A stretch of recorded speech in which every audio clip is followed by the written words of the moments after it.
देखिए बच्चों, ये नया चैप्टर है आपका, इसको मैं शुरू कर रही हूँ। मैं 2 चैप्टर आपको पढ़ा चुकी हूँ, तीसरा है ये परमाणु एवं अणु, ठीक है ना। इसमें मैं परमाणु क्या होता है, अणु क्या होता है, इसके बारे में पढ़ना है, ठीक है ना।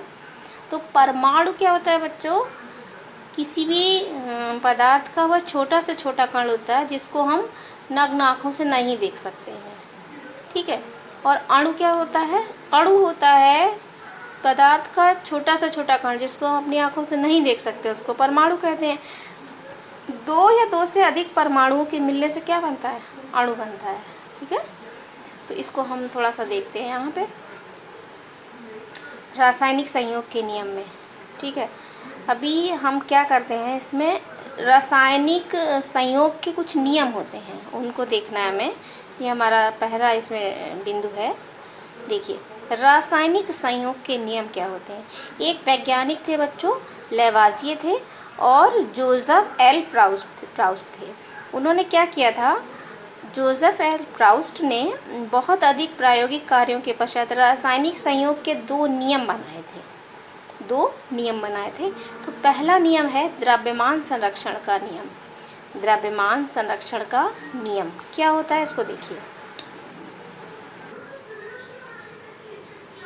देखिए बच्चों, एक ये शंक्वाकार फ्लास्क है, ठीक है ना।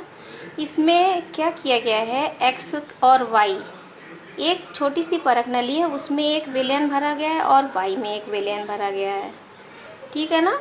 और इसको क्या किया गया है,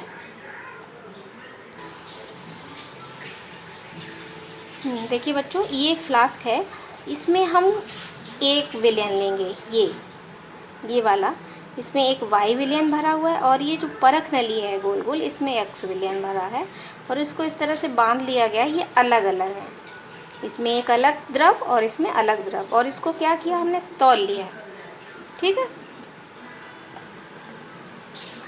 एक में हमने कॉपर सल्फेट का लिया है और एक में सोडियम कार्बोनेट लिया है। बच्चों, ये दोनों रासायनिक पदार्थ हैं, जब इनको आपस में मिलाएंगे तो कोई ना कोई क्रिया जरूर होगी, है ना। तो हम क्या करेंगे, इन दोनों को हम पहले तौल लेंगे। ये पूरे इसका वजन कर लिया हमने कितना है। उसके बाद क्या करेंगे, इसको थोड़ा सा ऐसे करके झुका देंगे। झुकाने से ये जो परख नली में चीज़ है ये इसमें मिल जाएगी, है ना।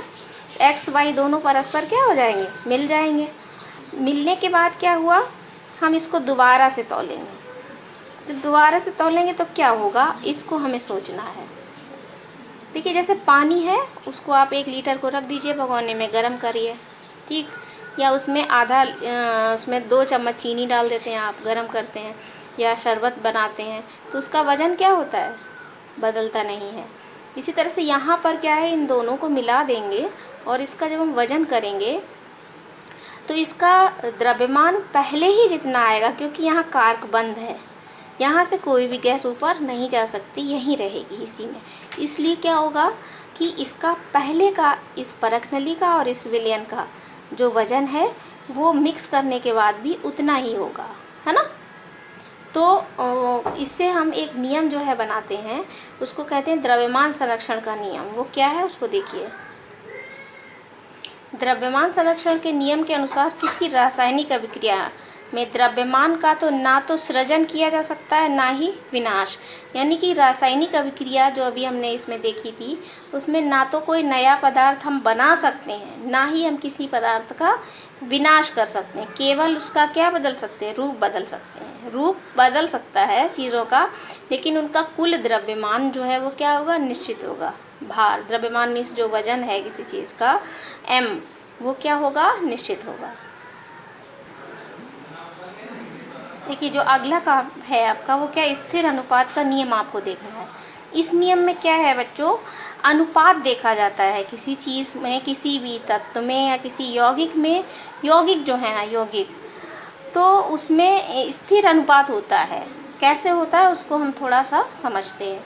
देखिए, जैसे जल है, पानी, चाहे आप उसको कुएं से लें, चाहे आप हैंडपम्प का लें, चाहे कहीं और का लें, उसके तत्वों में वो जो तत्व होते हैं वो क्या होते हैं, H2O होता है। तो H2O में जो अनुपात होगा वो क्या होता है, हर जगह का एक निश्चित अनुपात होता है, H2O है। इस H2O का क्या है मतलब, इसमें 2 अणु किसके हैं, H के हैं, और 1 अणु किसका है, O का है। तो H और O में जो अनुपात है ये स्थिर अनुपात है इसका, चाहे ये पानी कुएं का हो, ठीक है, चाहे तालाब का हो, चाहे किसी और चीज़ का हो, सब जगह के पानी में पानी क्या होता है, H2O होता है। 2:1 का ही अनुपात होता है, यानी हाइड्रोजन और ऑक्सीजन के बीच जो अनुपात है वो क्या है, 2:1 होता है। इसी को क्या कहते हैं, स्थिर अनुपात का नियम कहते हैं। ठीक है, स्थिर अनुपात। किसी भी तत्व में, किसी भी यौगिक में, पानी ही नहीं कोई भी और यौगिक कहीं से भी आप लेंगे किसी चीज़ को, तो उसके तत्व हमेशा एक निश्चित अनुपात में उसके तत्व जो है वो विद्यमान होते हैं। यही आपका स्थिर अनुपात का, देखिए किसी भी यौगिक में तत्व सदैव एक निश्चित द्रव्यमानों के अनुपात में विद्यमान होते हैं। ये आपका स्थिर अनुपात का नियम है। देखिए बच्चों, एक डाल्टन नाम के वैज्ञानिक थे, इन्होंने हमको एक परमाणु सिद्धांत दिया था जिसको कहते हैं डाल्टन का परमाणु सिद्धांत। उसको ज़रा सा देखिए। डाल्टन के परमाणु सिद्धांत के अनुसार क्या है, सभी द्रव्य चाहे तत्व हो, यौगिक हो या मिश्रण हो, सूक्ष्म कणों के बने होते हैं। सूक्ष्म छोटे छोटे कणों के बने होते हैं। इतने सूक्ष्म कण जिनको हम अपनी आँखों से, नग्न आँखों से देख भी नहीं सकते हैं, उन्हें क्या कहते हैं, परमाणु कहते हैं। ठीक है, डाल्टन नाम के वैज्ञानिक ने ये बात बताई थी हमें। तो इसका हम जो है क्या कहेंगे, आगे देखते हैं। इसमें इनके गुणों को देखते हैं। सभी द्रव्य परमाणुओं से निर्मित होते हैं, ठीक है, जो कि रासायनिक अभिक्रिया में भाग लेते हैं। रासायनिक अभिक्रिया क्या होती है, किसी तत्व का रूप जब बदलता है, 2 तत्वों के मिलने से तीसरी नई चीज़ बनने को रासायनिक अभिक्रिया बोला जाता है। सेकंड पॉइंट क्या है, परमाणु अविभाज्य सूक्ष्मतम कण होते हैं जो रासायनिक अभिक्रिया में ना तो सृजित होते हैं ना ही उनका विनाश होता है। जो अभी मैंने आपको द्रव्यमान संरक्षण का नियम बताया था वो यही है कि ना तो पदार्थ इस संसार में पैदा किया जा सकता है कोई, ना ही उसका विनाश किया जा सकता है, केवल उसका रूप बदलता है। केवल क्या बदलता है, रूप बदलता है। फिर जो थर्ड पॉइंट है वो क्या है, दिए गए तत्वों के सभी परमाणुओं का द्रव्यमान एवं रासायनिक गुणधर्म क्या होते हैं, वो समान होते हैं। द्रव्यमान और रासायनिक गुणधर्म, जो भी परमाणु हैं आपके, जैसे क्या कहते हैं, हाइड्रोजन है, ऑक्सीजन है, उसका जो द्रव्यमान है वो और उसके रासायनिक गुण, चाहे कहीं से भी आप हाइड्रोजन लें, कहीं से भी ऑक्सीजन लें, उनके जो गुणधर्म हैं वो समान होते हैं सभी जगह के सभी तत्वों में। नेक्स्ट पॉइंट है, भिन्न भिन्न तत्वों के परमाणुओं के द्रव्यमान एवं रासायनिक गुणधर्म क्या होते हैं, भिन्न भिन्न होते हैं। जो अलग अलग तत्व हैं, जैसे ऑक्सीजन का जो गुण है वो हाइड्रोजन में नहीं होगा, वो क्लोरीन में नहीं होगा। सभी तत्वों के परमाणुओं के जो गुणधर्म हैं वो अलग अलग हैं और इसी से उनकी हमें अलग अलग पहचान होती है। नेक्स्ट है, भिन्न भिन्न तत्वों के जो परमाणु होते हैं वो परस्पर छोटी पूर्ण संख्या के अनुपात में संयोग करके यौगिकों का निर्माण करते हैं। लेकिन नेक्स्ट क्या है, परमाणु। परमाणु मैंने अभी आपको बताया था क्या होता है। परमाणु वह छोटे से छोटा कण है जो रासायनिक अभिक्रिया में भाग ले सकता है ना। और परमाणु होता क्या है, सभी द्रव्यों की रचनात्मक इकाई क्या होती है, परमाणु होती है। परमाणु का जो बच्चों साइज़ होता है वो थोड़ा सा हम यहाँ देखते हैं। परमाणु बहुत छोटे होते हैं। ये किसी भी वस्तु जिसकी हम कल्पना या तुलना कर सकते हैं से भी छोटे होते हैं। ठीक है, लाखों परमाणुओं को जब एक के ऊपर एक चट्टे के रूप में रखें तो बड़ी कठिनाई से कागज़ की एक शीट जितनी मोटी परत बन पाएगी। देखिए, अब परमाणु की त्रिज्या क्या होती है उसको देखिए, को नैनोमीटर में नापा जाता है। 1 नैनोमीटर जो है बच्चों, 1 मीटर हमारा बहुत बड़ा होता है, आप जानते हैं 10⁻⁹ मीटर होता है। इसको 1 nm कहते हैं, मीन्स 1 नैनोमीटर। 1 मीटर बराबर होता है 10⁹ नैनोमीटर। देखिए, एक चीज़ और हमें देखनी है। अभी जो नाम होते हैं, जैसे मैंने अभी आपको हाइड्रोजन का बताया, H होता है, ऑक्सीजन का O, ये बताया था ना इसमें। हाइड्रोजन का H और इसका O है ऑक्सीजन का। इसी तरह से जितने भी हमारी पृथ्वी पर ज्ञात तत्व हैं तो उनके नाम कैसे लिए गए हैं, कैसे उनका निर्धारण हुआ है, उसको देखना है। देखिए बच्चों, एक संस्था है, क्या नाम है उसका, IUPAC नियम होते हैं। कैसे होते हैं देखिए, international union for pure and applied chemistry, IUPAC name एक अंतर्राष्ट्रीय वैज्ञानिक संस्था है बच्चों, जो तत्वों का नाम जो है बताती है। नाम, प्रतीक, मात्रक क्या है उनको प्रूव करती है कि ये नाम इंटरनेशनल मीन्स अंतर्राष्ट्रीय स्तर पर देश में भी और विदेशों में भी चलेंगे।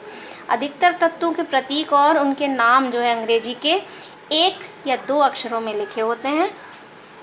तो अभी जैसे मैंने आपको हाइड्रोजन और ऑक्सीजन बताया था, इसी तरह से कुछ तत्व ऐसे होते हैं जिनके दो नाम होते हैं, 2 लेटर होते हैं शुरू में प्रतीक के। तो उनको कैसे लिखते हैं, पहला जो लेटर है वो कैपिटल में होता है और दूसरा अक्षर छोटे उसमें लिखा जाता है। देखिए ज़रा ध्यान से, जैसे ये लिखा है क्लोरीन, तो C बड़ा होगा और L छोटा होगा, इसका नाम है क्लोरीन। ठीक है। एक होता है सोडियम, तो ये N और छोटा क्या होगा Na।